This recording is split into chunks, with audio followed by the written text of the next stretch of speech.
আপনারা অনেকে আছেন, 4বি হোক, গিক্সার হোক, ইয়ামাহা হোক,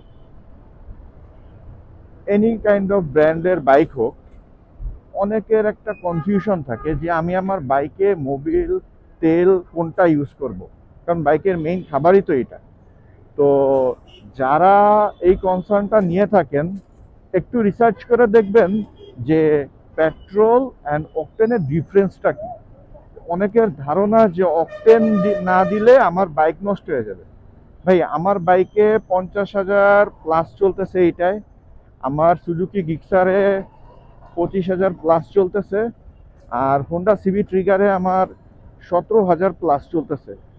তো আমার তিনটা বাইকেই আমি অলওয়েজ পেট্রোল দিয়ে আসছি ফার্স্ট থেকেই। এখন মাঝে মাঝে হ্যাঁ পেট্রোল পাওয়া যায় না, ইন দ্যাট কেস আমি তখন অকটেন ইউজ করছি, বাট পেট্রোল আমি অলওয়েজ দিয়ে আসছি। তো পেট্রোল দিলে আমার বাইকের যে পারফরমেন্স ডাউনগ্রেড হয় তা না। আমার কয়েকটা রিলস হোক বা ভিডিও হোক, দেখবেন যে আমার বাইকের পারফরমেন্স কেমন, যে আমি টপ স্পিড কেমন পাচ্ছি। এই পেট্রোল দিয়ে দেখে আমার টপ স্পিড কমে যাবে তা না। পেট্রোল দিলে তো আপনার একটা ভালো আছে, মাইলেজ ভালো পাবেন।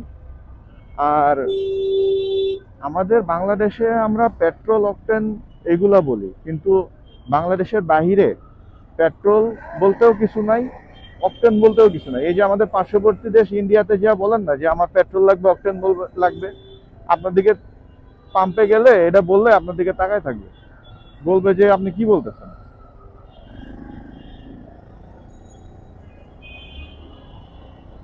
তো পেট্রোল হোক আর অকটেন হোক, যেটাই ভরেন, এটা আপনার নিজস্ব মতামত। কিন্তু আমি যেটা রিভিউ দিতে পারবো আমার, আমি তো টেকনিশিয়ান না। অনেকে হয়তো বা আপনি এখন আমারে গালাগালো করতে পারেন যে আপনি ধুর মিয়া, আপনি জানেন না। কিন্তু ভাই আমি তো প্রথম থেকে ইউজ করতেছি বাইক, তো আর আমি আজকে থেকে ইউজ করি না। আমি আমার এখন আমি কারেন্টলি তিনটা বাইক আছে। আমার আগে আরো দুইটা বাইক ছিল। আমি সবগুলা বাইকেই আমি একবারে বরাবরই আমি পেট্রোল ভরে আসতেছি। তো আমার তো ভাই કોઈ প্রবলেম হয় নাই। আমি আরো উল্টা ভালো পারফরমেন্স পাই। ইভেন আপনি যদি ভালো কোনো টেকনিশিয়ানের কাছে যান, যারা হচ্ছে বাইক সারায়, তাদের কাছে গেলে তারাও আপনারা বলবে যে হচ্ছে পেট্রোল বেস্ট। অকটেন ঠিক আছে, আরেকটা কাজ করতে পারেন, যারা অকটেনে অভ্যস্ত, ভালো একটু পারফরমেন্স চান, সেক্ষেত্রে একটা কাজ করতে পারেন।